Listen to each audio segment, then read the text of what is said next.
I'm Mark Callie in Mr. Saltwater Tank, and this is Mr. Saltwater Tank TV. A couple months ago, 8 months ago, I gave you a preview of a tank build that I was doing for one of my VIP clients. And today, I'm going to be showing you more of that build. But first, let's do a quick recap of the build for those of you who didn't see it and to bring everyone else back up to speed.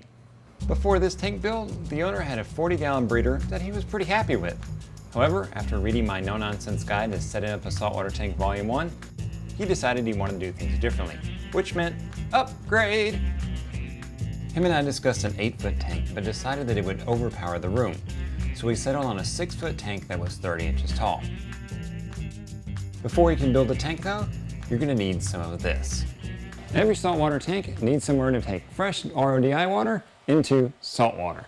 And in this build, we were able to take over one of the bays in the owner's garage to make our mixing station. And it actually is pretty easy, and here's how it works. First, we have our bulk resupply, 75 gallons a day RODI unit, dumps into our RODI storage barrel right here. And then right below it sits the same size barrel, which is where we mix up our salt water. All I gotta do is turn a valve and let gravity dump the water down into that saltwater mixing station. Then turn on a pump, let that water recirculate, mix up our salt. Once we have it to the salinity we want, we turn another valve and we pump it right into the tank in the other room. No bucket hauling here needed at all. Let the pump do all the work. And we have our top-off container over here in the corner, 16 gallons worth for this tank. And again, that's plumbed straight into our RODI storage container here. So when we want to fill up that top-off container, turn a valve, fill it right up. Easy as cake. And in this case, the owner actually bought someone else's tank when we were in the process of building his big tank. And we have an extra 100 gallons of water storage right over here. So all the water storage that we would ever need, more than we ever need. But the nice thing is it's all plumbed together. We can move the water around all with pumps. We don't have to be hauling any buckets. It makes doing a water change, retopping off that RODI top-off container very, very easy. That is the easy way to make up salt water and get it into your tank. And of course, it always helps. It's always nice when you have a nice garage that you can take over to do it. So come on, we're Reef Junkies. That's what we're going to do. Park the car outside. Leave all the saltwater mixing right here in the car's garage. Okay, we've got our saltwater mixing, but where's the tank? What do you know? It arrived via private carrier. But before we have a tank, we have to have a stand to put it on. Hating center braces, I worked with a structural engineer to design a stainless steel stand that would have no center brace. Okay, we have a stand, and the movers are putting it in the room because that's their job, not mine. Time to place the tank, right? No. We hit a snag. The tank was 24 inch wide, but the steelworker made the stand 30 inches wide. Oops. Weld in some new supports, and we're back in business. Next, get the owner's employees to place the tank because, hey, the boss man said so. Of course, we leak tested the tank, which it passed with flying colors. So now it's time to do some cutting. One of the defining characteristics about Reef Junkies is that they'll build their life around their tank, including their house.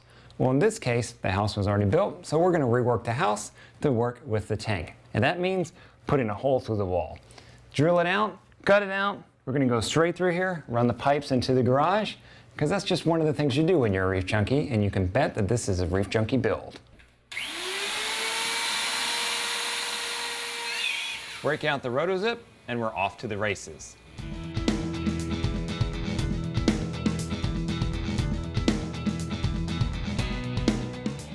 Yum! Cotton candy. I love this stuff.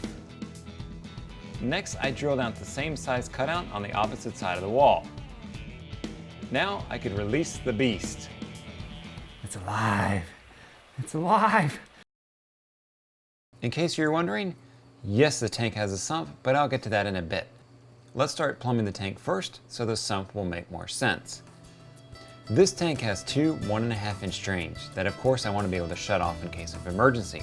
Ball valves will do the trick for that, and I put in unions so I can service the drain lines if need be. The return water will be pumped in by a Water Blaster 7000 pump, which I'll get to when we cover the sump. Being a huge proponent of dry rock, I chose real reef rock for this tank. I shipped in 250 pounds for this build, and the rock looked great. Lots of variations in sizes and shapes, so aquascaping this tank will be easy. Remember how I said the stand was 6 inches too wide? Well, that turned out to be a blessing in disguise because I can now get 1 foot behind the tank on the excess part of the stand and get in here and aquascape all I want. So I don't have to reach over the front. I can get up here and drop rocks straight in, get an idea of how it fits spatially this way too. I get a whole new dimension in my aquascaping thanks to the Steel Builder screw up. Aquascaping a tank involves taking a blank canvas and creating art. For this tank, the owner wanted a 2-tower look with plenty of negative space on the sand bed for corals and clams. Working piece by piece, I built a solid base, left hiding places for fish and overhangs for mounting corals. A little coral glue to help shore things up, and voila, I was done. The tank is ready for water, right? No. We gotta talk about the sump. The sump has multiple chambers. Water enters the first chamber and has to rise to fall into the filter sock tray. Water then flows through the filter socks and into the skimmer box area, through a bubble trap, and then into the center section, which the owner will be using as a frag grow-out area. Water then passes over a bulkhead and is returned to the tank via water blaster return pump. Now, I chose the water blaster return pump due to its high reliability and the fact that it's an internal pump. No room for an external pump on this build, and I like internal pumps better. Remember those mixing barrels in the garage? Well, they only hold about 50 gallons each, so I had to bring in a horse trough to hold enough water to pre-mix my salt water. That means I had to run back and forth between the tank and the garage to move water between the horse trough and the mixing barrels. Sure, a helper would have been nice, but everyone else had to work during the day, so it was just me, running back and forth, and back and forth. Finally, I was done, and it was on to the fun part. There's a look at part 1 of the VIP tank build. Now don't worry, I'm not going to leave you hanging for months on end. I'll be back next week on Mr. Saltwater Tank TV to show you the rest of the build. So don't go nowhere. Keep staring at your tank. Frag on a Friday night, that's okay, but don't leave the house. I'll see you next week. I'm Mark Callie and Mr. Saltwater Tank. This has been Mr. Saltwater Tank TV. Have a good one, enjoy your tanks, and know your tank personality.